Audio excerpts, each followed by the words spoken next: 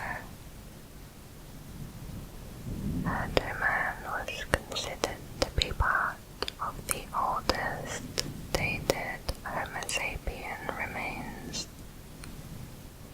These remains were 12 individuals described as just outside of the modern human in terms of anatomy. They have been named as Homo sapien 𝐜𝐸𝐸𝐸, meaning elder. However, some doubted the conclusion that these bones represented a subspecies of the Homo sapiens with many similarities, such as brain size and brow ridge, with the belief they were actual Homo sapiens. However, there were some differences as well. But if not, they are certainly a very close ancestor to us. It is thought that 𝐜𝐸𝐸𝐸 could be the missing link that Victorian anthropologists searched for to connect man to the other primates. Next is the hanging coffins of China. Hanging coffins are found across central China, mostly in remote valleys to the south of the Yangtze River. The coffins rest in a variety of formations, sometimes barely visible from the ground below. They have been found lined up in the cliff crevices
hands were made of a solid piece of wood and were packed with sand, making them extremely heavy. Some believed they were lowered down from above, while others think they were raised up by scaffolding. Researchers tied this burial custom to the Bo people, a rebellious minority tribe that once inhabited the border between today's southern Sichuan and northwest Yunnan province. It's believed they disappeared in the Ming Dynasty, persecuted by China's imperial armies. Next is the land